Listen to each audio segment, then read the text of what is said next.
Greetings to the men of Lambda Phi Epsilon, International Fraternity Incorporated. Greetings to all of the persons who are here to visit today in this fantastic and premier and pioneering event. Congratulations. I think this is your first one, right?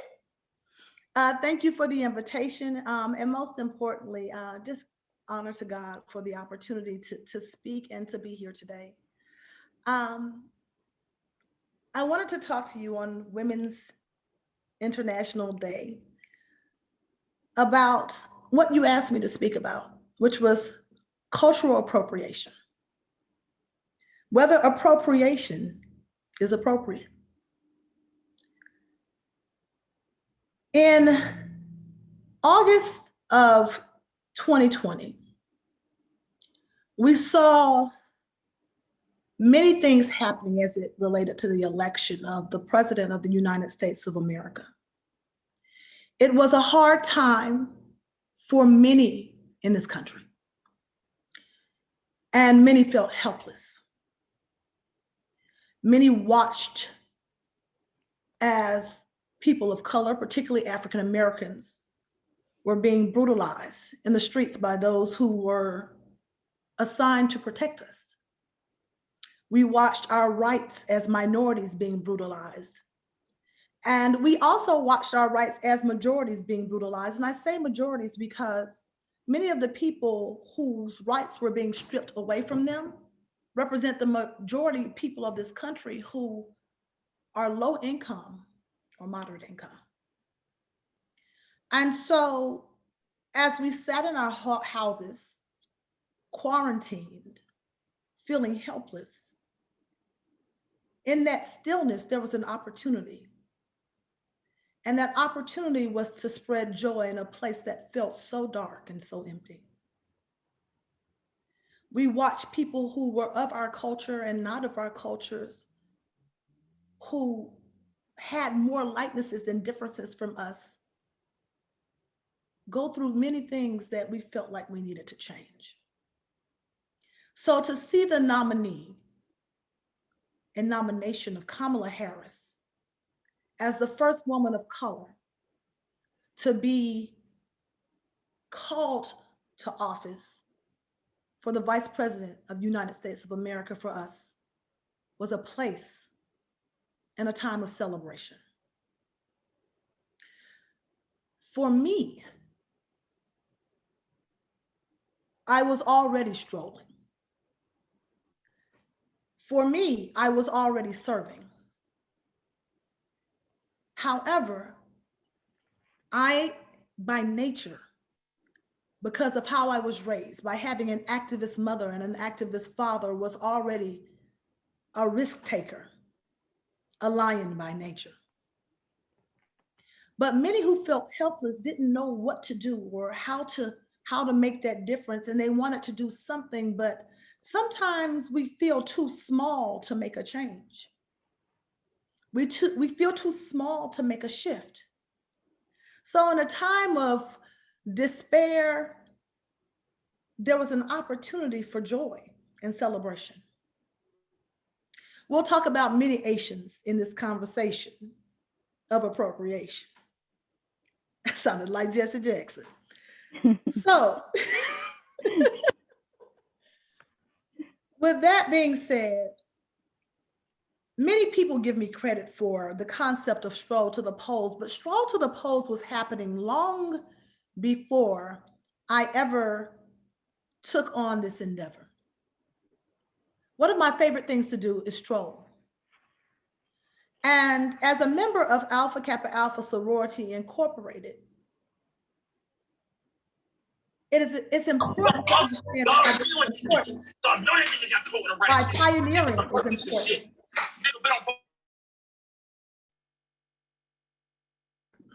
I'm going to unmute myself. And why pioneering is important. I'm a member of a sorority that was not just premier, that was not just pretty, it was pioneering. It was the women of Alpha Kappa Alpha Sorority Incorporated who created the concept of strolling historically, and were the first to know to stroll in 1940. And so here we are in a pandemic, and we had an opportunity in despair to celebrate. Now, I had voted in my stroll to the polls shirt that had come from Alpha Kappa Alpha Sorority Incorporated in the mail many, many times. And I had seen a stroll to the polls shirt on the newspapers and news of many elections many, many times. So if I were to say I created the concept of stroll to the polls, that would not be true. It was already appropriate to our culture. However, there was a shift.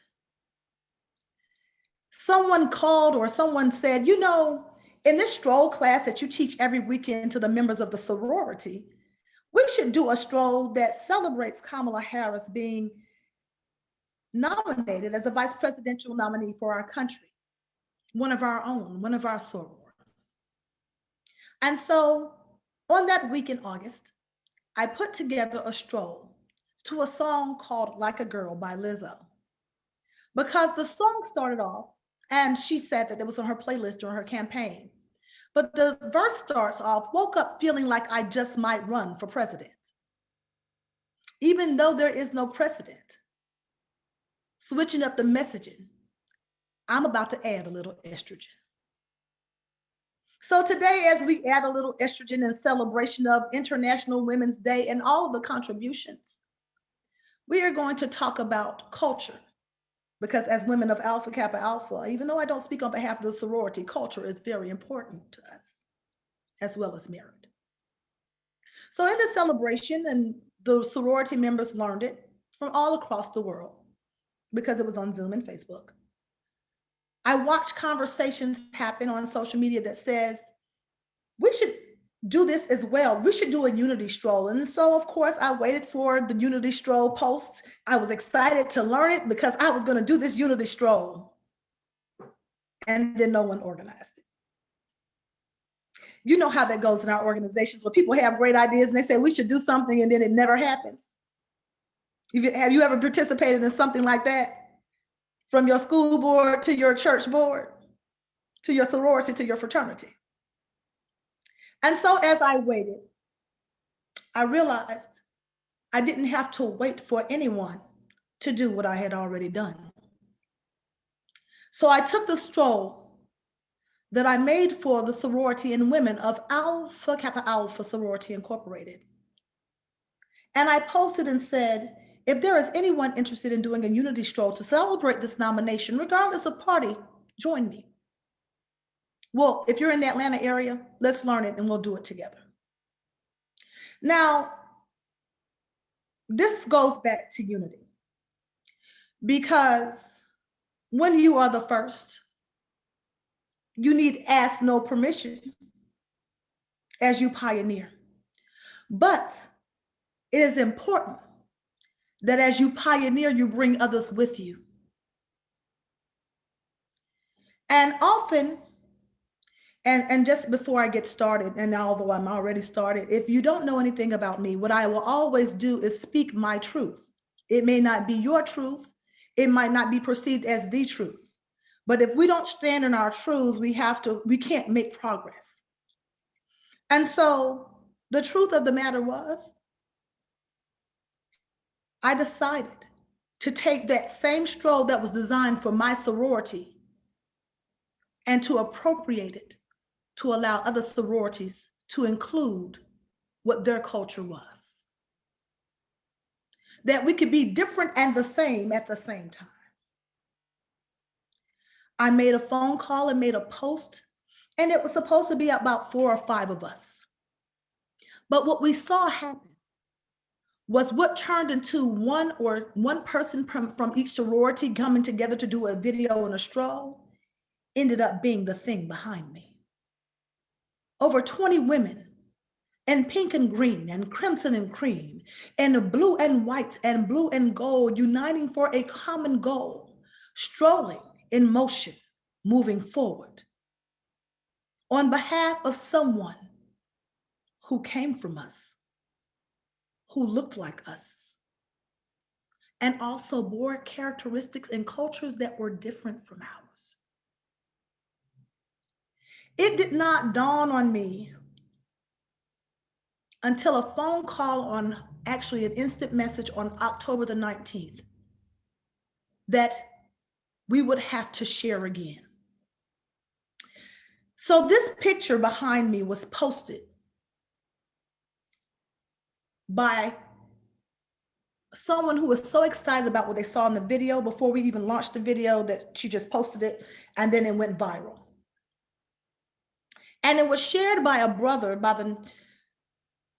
by an author of the Divine Nine book that said the GOP doesn't know what's coming for them. But when we put this together, it wasn't about the GOP or the Democratic Party. It was simply saying, sister, we're here. As women, we are here. And we're going to stroll to the polls. We're going to encourage everyone to vote. This scene that you see that is so immaculate was filmed in one of the most low-income communities in the city of Atlanta, in Vine City. So in this sharing, in this appropriation of culture, of Alpha Kappa Alpha culture to the other sororities, I received a message. And this message came from women of the Asian community, of the Pacific Islander community, of the Indian community. And when they reached out to me, it never dawned on me, because when I looked at then Senator Harris, now Vice President Harris, she was me. I saw Black girl magic. I'm going to stand in my truth. I saw Black girl magic. Failing to acknowledge, even though in the back of my mind I knew it was Indian girl magic too. So when I received an email or instant message from a member of Alpha Kappa Delta Phi, they said, hey, we have seen this stroll to the polls video and picture, and we want to be a part because Kamala Harris is a part of us too. And we want to stroll to the polls, and we want to wear shirts, and we want to participate in voter engagement, because the Asian community is one of the lowest voting populations in the country, even though we're one of the fastest growing populations in the country. But we want to be respectful, and we don't want anyone to say that we are culturally appropriating. And this is why I came to speak today. In my honesty, I said, I didn't even think about that. I didn't even think about the fact that we share so many things. And just because I don't acknowledge that sharing does not mean it is not happening. So I took an opportunity to research the Asian fraternities and sororities and realized that there was an opportunity to increase engagement in a population that had not been engaged. But most importantly was that there was a humility and a bravery to make an approach to ask, is it okay? A respect. Because that takes a lot of bravery, because I'm just going to be honest. You know how we can be, honey. No, ma'am, we do our thing, you do your thing. Right? But what really is culture? And what is appropriation in a country where everything is already so mixed together? We like to bifurcate and trifurcate and separate. But the reality is, the plight of people of color have been the same in this country since the founding of it. And regardless of whether you identify as Asian or Calabasian or Indian or Black or Latino or Latina or, Hispanic, because that is different, and all of these different races, women, men, whatever your pronoun you decide to be. Suppression, oppression, and depression amongst all of us is real. And often we look at other people and assume that their struggles are not our struggles because they don't look like us or they don't seem to experience us.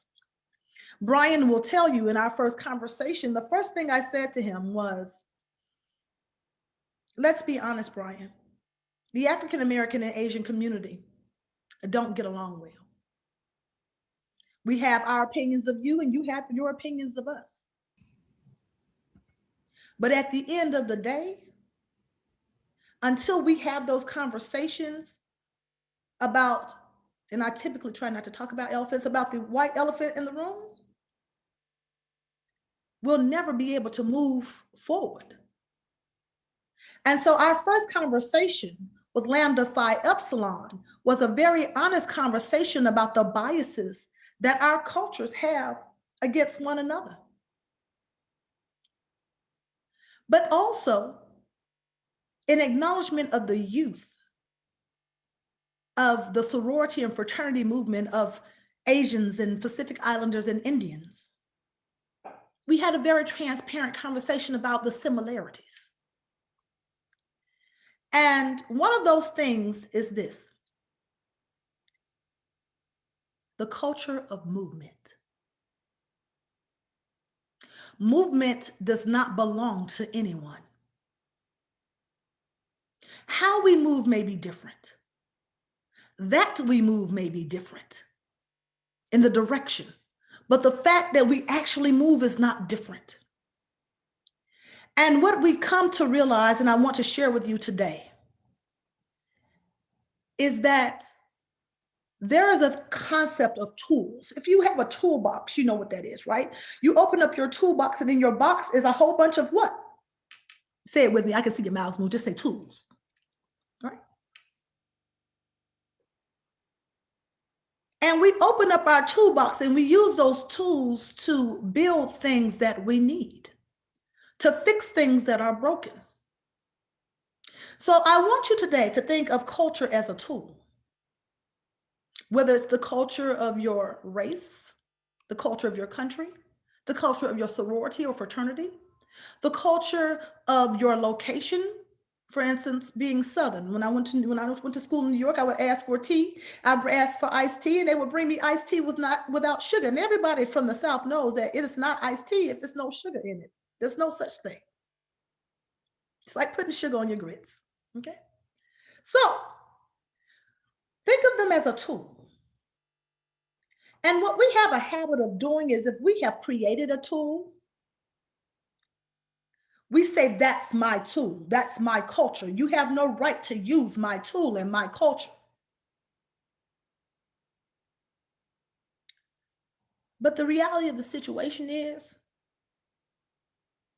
just because you created a hammer doesn't give anyone else the right not to use it. Just because you created a screwdriver does not give anyone the right not to use it. You have to realize that your culture is not just something that belongs to you. It is something that you use for the movement of the well-being of everyone. The mistake that we begin to use or to have in our tools is that we don't acknowledge the inventor. We say Thomas Edison created the light bulb when he didn't. So is cultural appropriation okay? It is absolutely okay. But in your appropriation, what you must realize to do and must do all the time is to pay homage to the inventor. And even as you begin to make modifications to increase the capacity and service of that tool, you must pay homage to that inventor. The first time I was ever aware of the Stroll to the Polls was when I received the Stroll to the Polls t-shirt in my Ivy box from Alpha Kappa Alpha when I became a member in 2019. But in acknowledgement, the first time when I did my research that Stroll to the Polls ever came up was in 2012 in the city of Atlanta, when the women of Delta Sigma Theta Sorority Incorporated decided to do a stroll to the polls to encourage people to vote. That is the truth. The first time it became a movement is when a woman of Alpha Kappa Alpha touched it, which is me. We must pay homage to the cultures that take us forward. Lambda Phi Epsilon, I have seen you stroll. Alpha Kappa Delta Phi, I have seen you stroll. The women of Sigma, I have seen you stroll. But in that acknowledgement, to act as if strolling while we created it in the concept that we have it today is the first time that people have moved forward in a line, dancing, giving motion and call and celebration to something that has happened on behalf of their people, would not be true. If I said the hair whips that we do and figure eights that we do in Alpha Kappa Alpha belong to Alpha Kappa Alpha, that would not be true because it is an Ethiopian ritual dance that has been done for centuries. You must pay homage to those who created the tool, even as you modify and increase it. It is appropriate to culturally appropriate for the benefit of all, but not just for the benefit of you. And to always historically reference those who created the tool and have modified the tool. You will always have an opportunity to create culture. My word teaches me that there is nothing new under the sun. Now, I would argue that with the Bible because there wasn't a ring light 5 years ago, but okay. However, in the beginning, God said, let there be light. So you have to acknowledge all that it comes from. As you move forward, Lambda Phi Epsilon, I want to tell you a story about the women of Alpha Kappa Delta Phi, the Asian sorority that first contacted me. As you pioneer, know that pioneering is hard. Your motto says, leaders of men. And today you have led men by hosting an International Women's Day. One of your tenets is authenticity. Remember to be authentically who you are as individuals, as men of Asian and Pacific Islander descent. That even as you take things and use the tools that are best in the toolbox that has been given to you as fraternities and sororities, regardless of whether that's the NPHC or the IFC, remember that as an organization founded in 1981, you have a unique opportunity to create your own tool. The question is, what will that tool be? But once you create it, you also have the opportunity and responsibility to share that tool and to allow others to appropriate it for the betterment of everyone. The women of Alpha Kappa Delta Phi struggled in their participation with Stroll to the Polls. When they first called, they were like, I want to stroll to the poll shirt and we want to do this stroll and we want to do, and I said, well, what's your colors? They said purple and white. I said, well, get yourself a purple pencil skirt and put on a purple and white shirt and stroll on, my sister. When the women of Patagonia, Arizona, actually all of them, with the exception of a few in High India, I saw you here today, called me. They said, we are white women and we don't stroll and we're not a sorority, but we believe in what you're doing and we want to support the effort and we don't have any colors. And how do we do it? Because we want to make a change, but we don't want to be disrespectful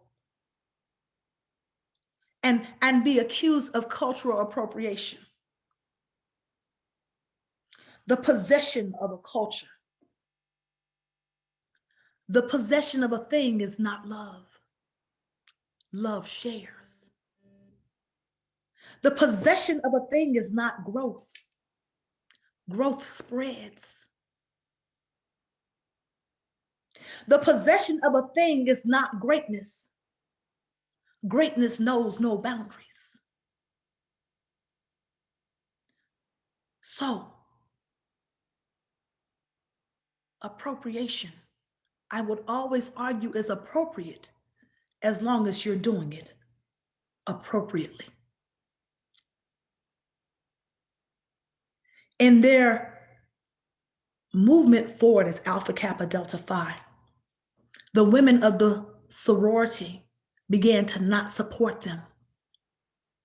They began to attack them. They began to say, who gave you permission to make change on our behalf? Who gave you permission to stroll to the polls? That's an African American thing, and we don't want them saying that we are taking something from them. We don't want to be attacked. How dare they? I watched them sit in tears as they talked through it in their leadership. To which my response was, welcome to the world of Alpha, of being first. Because pioneering is not an easy job. Pioneering is about cutting away things that existed before. Pioneering is about cutting paths for people who have no appreciation for the paths you cut and don't even want to walk them. Pioneering is not about you. It's about giving a choice. And as you move forward, Lambda, Phi, Epsilon, Delta, Sigma, Theta, Alpha, Kappa, Alpha, Zeta, Phi, Beta, Sigma, Gamma, Rho, as you move forward, Georgia Stand Up, as you move forward, Women of Patagonia, as you move forward, the Order of the Eastern Star and Masons, as you move forward, Latino fraternities and sororities, as you move forward as Me, Phi, Me, know this.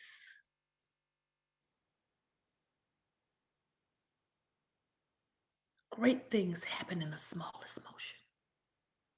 And you can't be scared to move when God calls you. Move.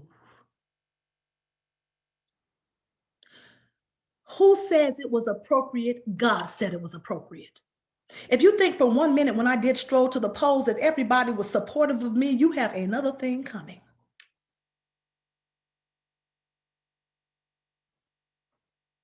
I caught hell in some ways. But baby, I ended up in heaven. We ended up in heaven. Fear not. What will people say? They will say what they say, but you do what you do. Who gave you permission to appropriate? Who gave you permission to use a hammer? Who gave you permission to build a house? Who gave you permission to use a screwdriver? Who gave you permission to drill anything?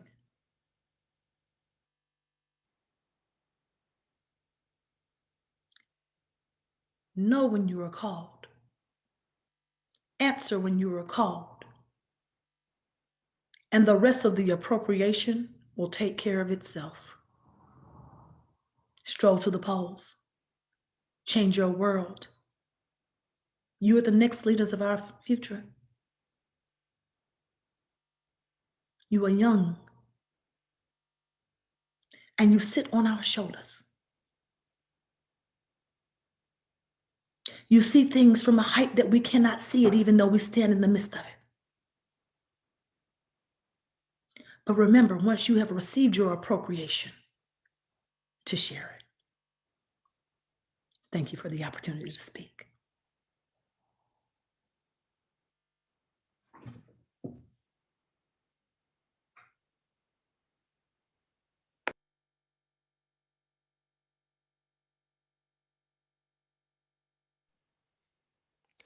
Well, I just wanted to give that a chance to, simmer with everyone because I was over here I'm glad I was muted because I was over about to shout like I was in church.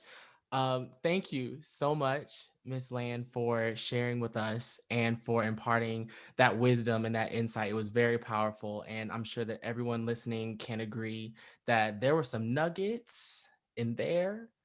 I'm talking a 40 piece. Um, okay. Thank you. I think everybody's out here taking notes like we're in class. So I want to open the space now for questions. I think we have about 15 or so minutes for that, or however long you deem appropriate, but we'll try to keep it around 15 minutes for sake of time. Absolutely. If anyone does have questions, we invite you to put them into the chat, or if you feel comfortable unmuting or raising your hand, I think that's a feature in here too. We'll try to facilitate that way. Um, but I'll start and get the ball rolling. My question to you is, as people in these culturally based organizations, and many of us share identities, how do you think we can get the balls rolling from a chapter level when we feel like our national organization or national leadership seems out of reach? How does the average chapter member do something and feel like they're really making a change? So I think a lot of times as members, we feel that we must have this tsunami effect, that it requires a tsunami to shift the water. Sometimes it only requires a pebble. Sometimes the effect of the ripple is better than that of the wave. And the wave comes from a collection of ripples that move together. I was one person doing a stroll in my studio by myself with people on Al Gore's internet, right? And from that ripple, one person called another person, and another person, and that ripple called another ripple, and that ripple called another ripple, and that ripple called another ripple, until we had an army of ripples.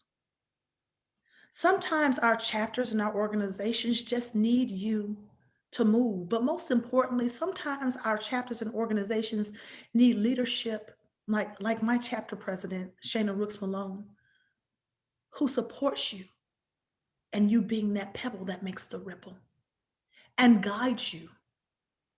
So I would say, as an individual member, if you have a vision, share that vision.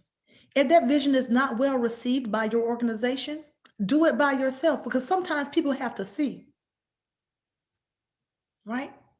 Sometimes people don't want to get on the bandwagon. So if they don't want to get on the bandwagon, that's fine. Get out of the wagon, get your trumpet, and march down the street by yourself and play your horn. Because if you're a good enough player, someone will talk about it and they'll start to invite you. Sometimes prophets have no honor in their own country.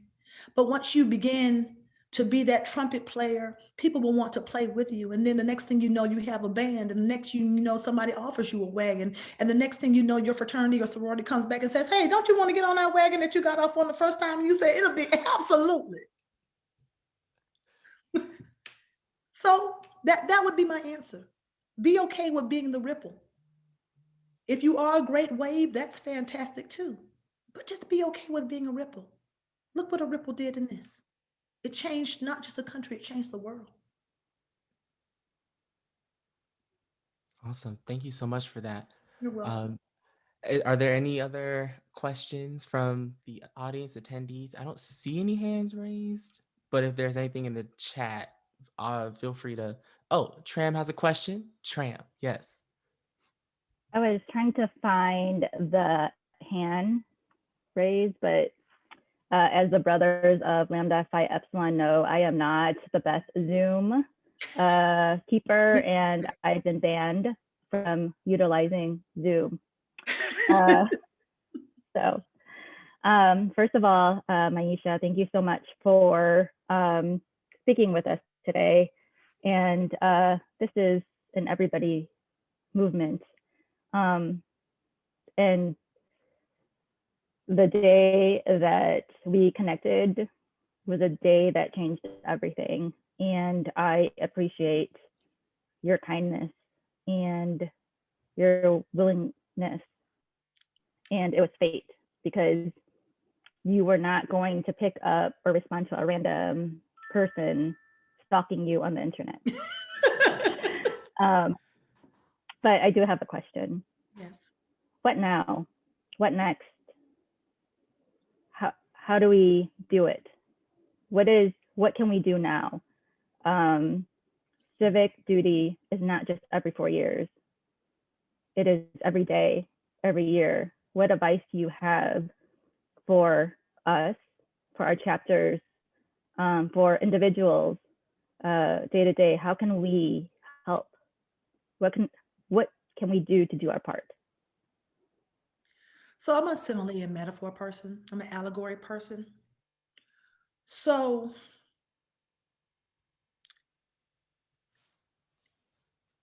imagine what it's like. The issue that how people treat voting is like getting your yard done, right? So it rains in the spring, you cut your yard, and then you don't cut it again for another 6 months. Right? That's how they treat voting. Voting is the beginning, right?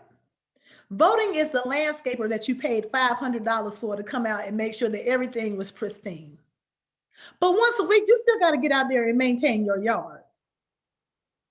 The issue with voting is that we teach people should vote and know their ballot, but what we don't teach is the accountability after the ballot, of holding the people who you voted for responsible for making decisions on your behalf every day. We don't watch the committee meetings. We don't watch how they cast their ballot. We don't watch the legislation that they are introducing. We don't show up at the forums. We don't call them and say, hey, how are you doing, council member? How are you doing, senator? Is there anything I can do in your office and volunteer with you? Because the hand that rocks the cradle is the hand that rules the world. If I am volunteering in a senator's office, if I am volunteering in a council person's office, a commissioner's office, if I am there and always engaged, what they do is they listen to my voice because my voice is always present. We cut the grass and then we don't come back for 6 months until the grass has grown up past the porch and the code enforcement officer is writing a ticket. That's what we do. And it's wrong. The commitment is accountability. And accountability is not with the legislator, it's with the voter who put them there to vote their voice.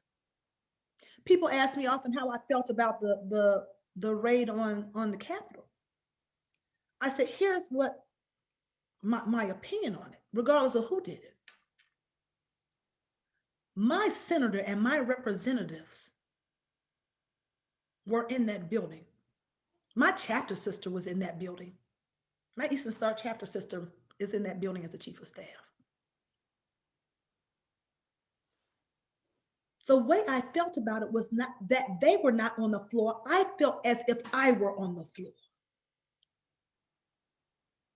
Because they represent me. And so when I looked at them on the floor, look at them cowering for them, but I didn't see them. I saw the thousands of people that they represented under a desk.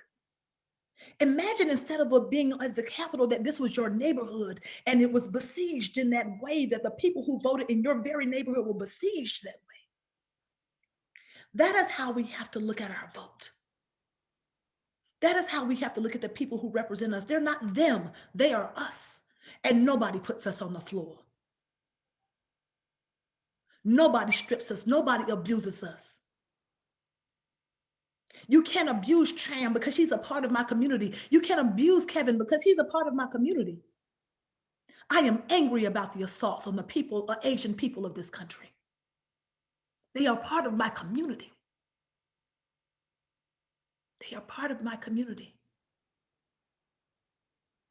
It can't just be you all speaking out. We all have to speak out against all of this. We all have to, we need to be in the streets about the attacks, like we were in the streets about the attacks on George Floyd. Everyone needs to be in the streets the same way. And it is up to you to organize that. If you build it, we will come, but you got to build it. Mm-hmm. That's it. I'm sorry, I got passionate for a second. I'm back. Thank you so much for that. And Tram, thank you for that question. We have another question in the chat from Claudia, and she asks, how can we keep that same motivation going? It is very easy to get caught up in the day-to-day activities. So any advice on how to keep that fire lit?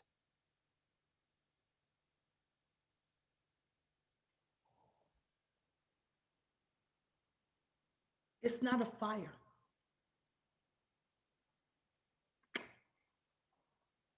And I say that in the terms of it, bonfire or, fireplace fire. It's a pilot light. And to be honest with you, this generation is very different. And I say that because you don't cook on the stove often. Yes, don't take. You cook in the microwave. You cook in the air fryer. Your water heaters are electric. But if you have the benefit of having a water heater that is made of gas or a gas stove, what happens, I see a lot of times is, oh, look, I have a piece of paper.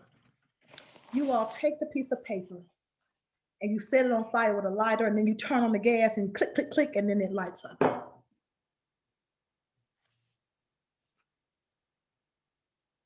A well-operating stove has a pilot light that stays on, and when you turn the knob, the flame is there. So the answer to that question is you don't have to be this burning eye. You simply have to be a flame in your community. And if each one of us is a small flame that's responsible, you're the flame of the school board, you're the flame of the commissioners, you're the flame of the president, you're the flame of the vice president, you're the flame of our senators, you're the flame of our governor, you're the flame of our lieutenant governor. Your job is to keep a pilot light lit underneath our US rep. Your job is to keep one under our state rep. Your job is to keep it underneath the county commissioner or the person who makes decisions overall, or the mayor. We just need a whole bunch of little pilot lights. You don't have to be on fire every day.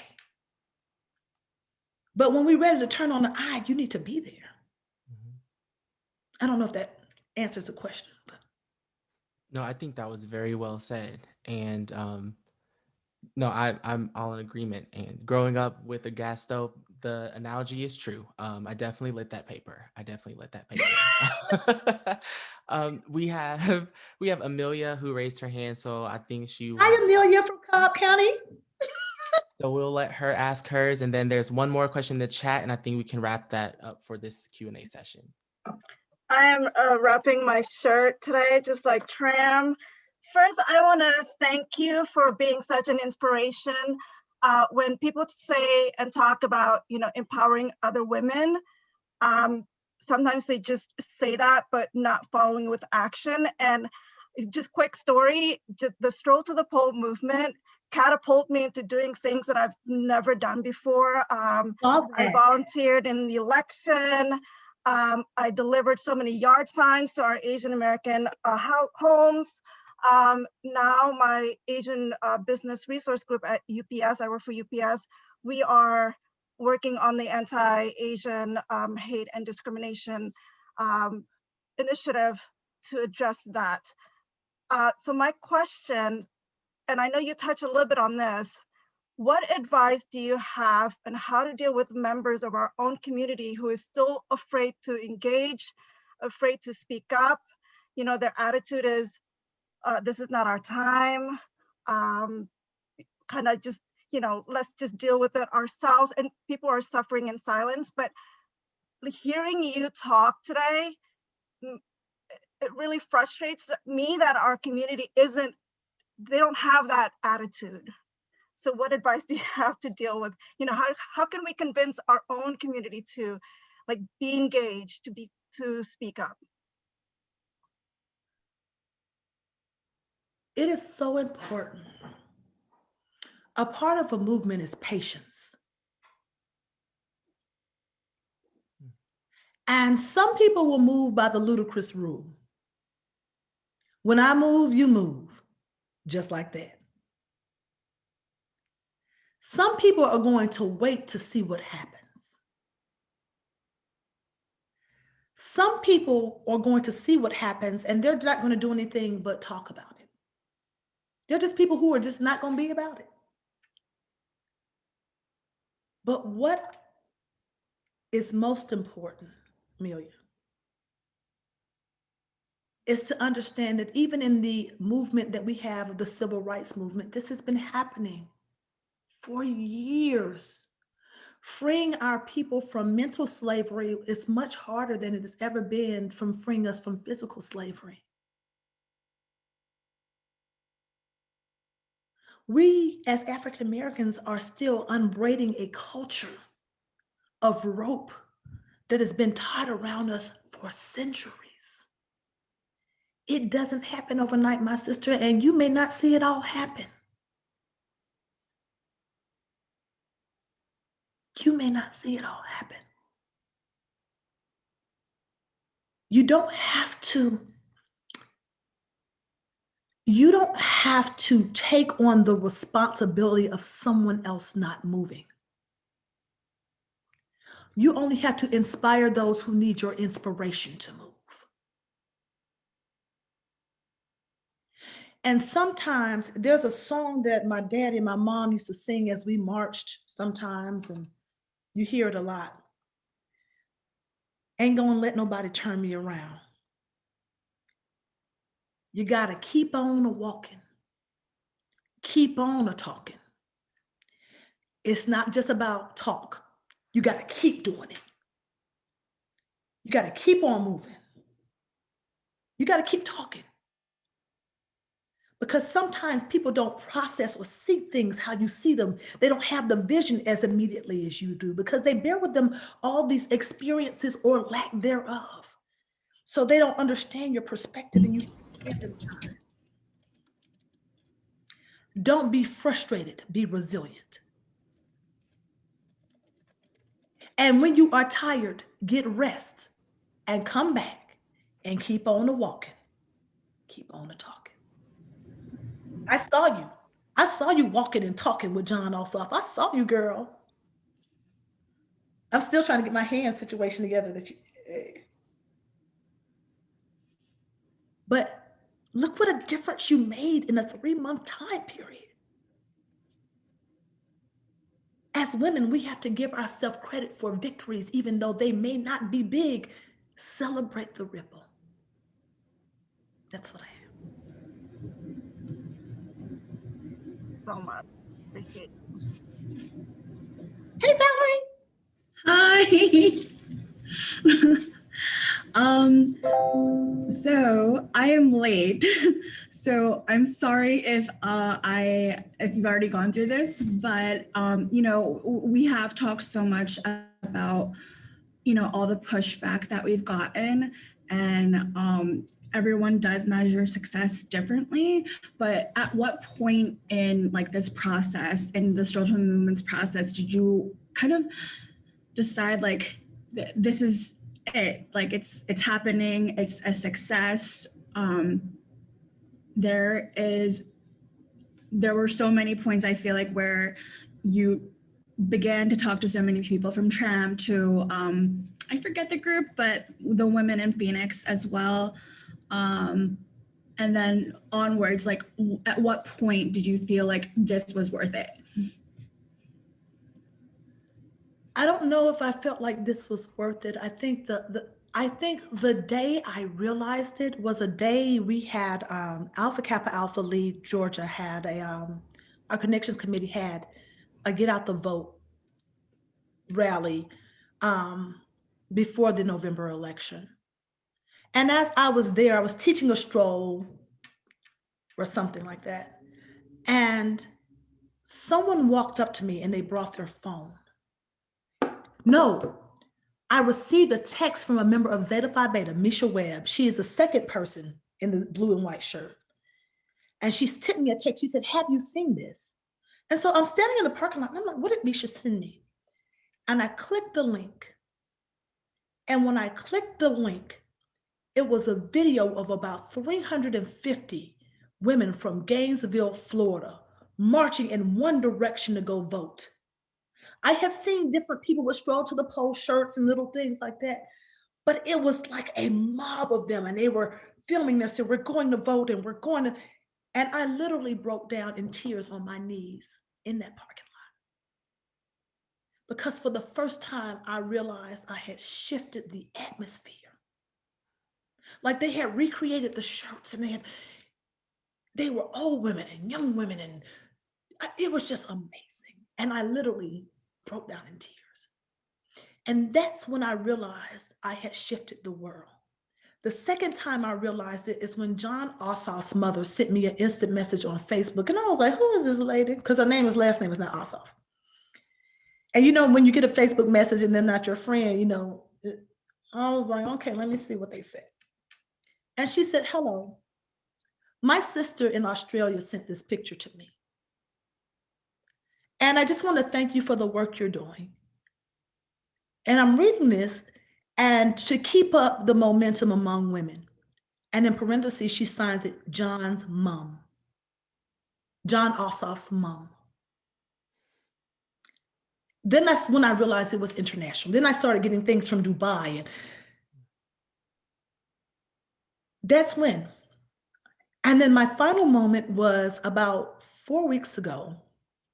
My daughter said something to me about something that was happening. And she was like, you don't really realize how big you are. And I was like, because she was like, can you do this? And I was like, who's going to listen to me? Nobody's going to listen to me. I mean, who am I? She was like, you don't really get how big you are, do you? And I said, I guess not. She said, this is huge, Mom. I knew it was big because it was on TV, but I didn't get how big it was. And so I was on the phone with one of my line sisters and I said, she said, girl, you are tripping. She said, put your name in Google. And I put my name in Google and 5 pages of information came up. It was articles in Portuguese and articles in Brazil and articles in all these different places. And I'm like, this is crazy because I'm a person who doesn't believe in reading your own headlines. That's when I realized, and I cried in bed, and that's when I realized I had that not just the world shifted, but people knew I shifted the world. That's when I realized it. The end. Thank you so much for that question. We have one more, and I think your answers to this last question segues very nicely into this. The question's from Edward in the chat, and he said, to those who are out there and want to be pioneers in their own respective field, and you touched on this before, but how can we go about finding the confidence to move forward? Find confidence in failure. Don't be scared to fail. Don't be scared to fall. The ground will stop you. You won't fall forever. Then get back up and fail or succeed again. People don't take risks because someone told you or someone has told us that you must be a winner all the time. I have had so many failures. There have been so many times I didn't get it right. I have been hurt by so many people. I have cried because people have said, you're not worthy. Who are you, little Black girl from the low-income side of Atlanta, Georgia, while your mother and father might be something they never married and together, you are a child that was born out of wedlock.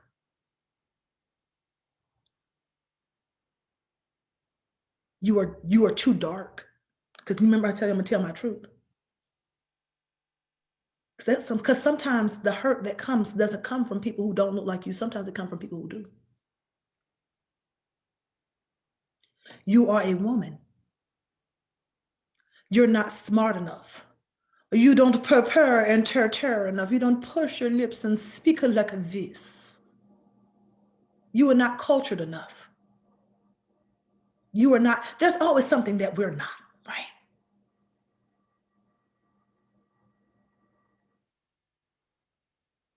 But pioneering is about risk. And risk is not always about success.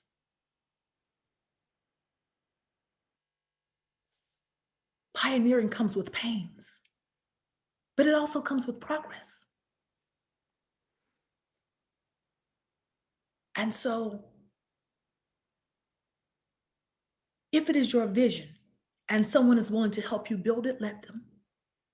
If someone is willing to succeed with you, share it.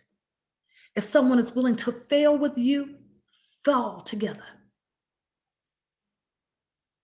That is what brotherhood is all about. That is what sisterhood is all about. That is what being alpha is all about. The first.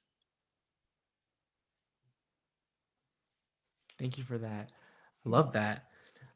Jessica asks, how can we push our employers, multinationals to smaller companies to put anti-AAPI hate into the forefront, just like has been done with other minorities? What are some things that we can help them or demand from them to do? I want everybody to, if you have something in your hand, I want you to take it out. If your screen is off, I want you to turn it on. Let me put on my view appropriately because I need to see in the gallery. Everybody take your right hand and leave it open. Turn your back of your hand to the front of your screen. Pinch your hands together and hold it up in the air. Pinch it like this, see? And say with me, where the money reside. Where the money reside. Money is a universal language.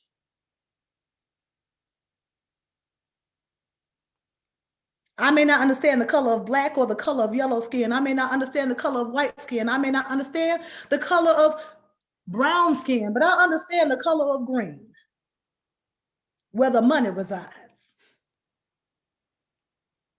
Stop supporting businesses who don't speak out against the hatred that is taking place against you.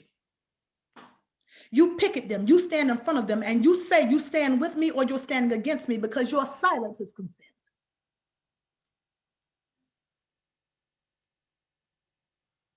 There is much money in the Asian and Pacific Islander and Indian community. Let's not act like it's not. Let's not do that.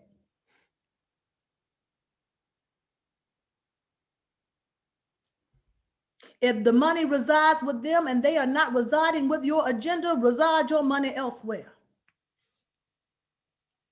And be clear that that is what we are doing.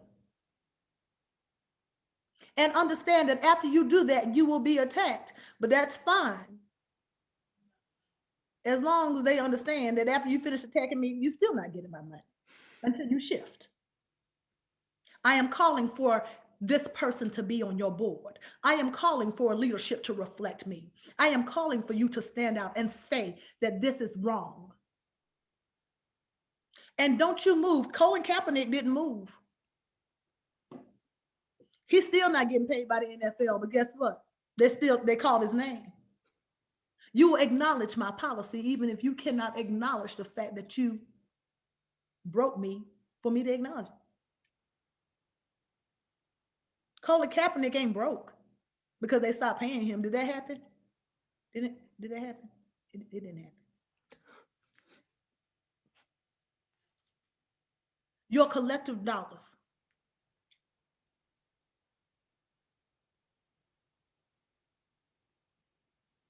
That's it. Where the money reside. As the kids say, period. Period. Thank you so much, Maisha. And thank you to everyone who asked questions. So much knowledge. And I think that we can all be on the same page after this. So I really appreciate that very much.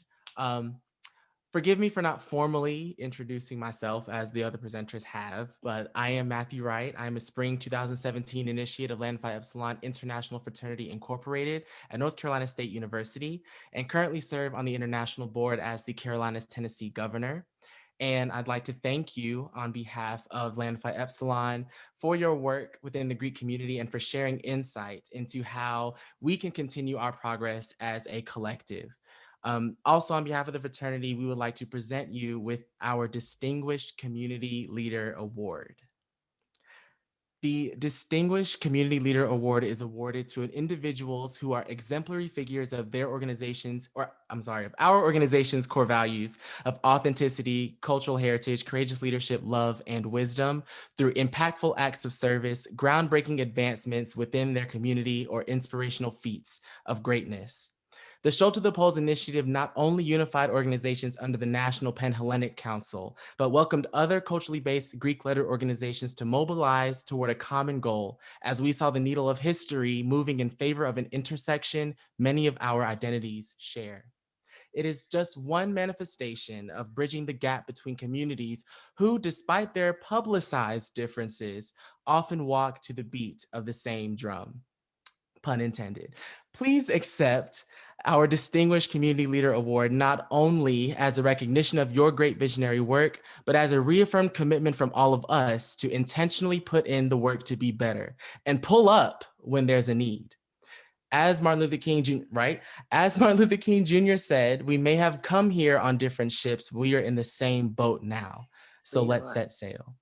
Maisha, thank you very much. And we hope that you accept our Distinguished Community Leader Award. Thank you so much. I do accept, and it is an honor. I thank you for opening my eyes and increasing my scope. I thank you for helping me to see. And for just giving me this award for something that I did because I am who I am. If you ever need me, Lambda Phi Epsilon, I am here. Let's pull up together.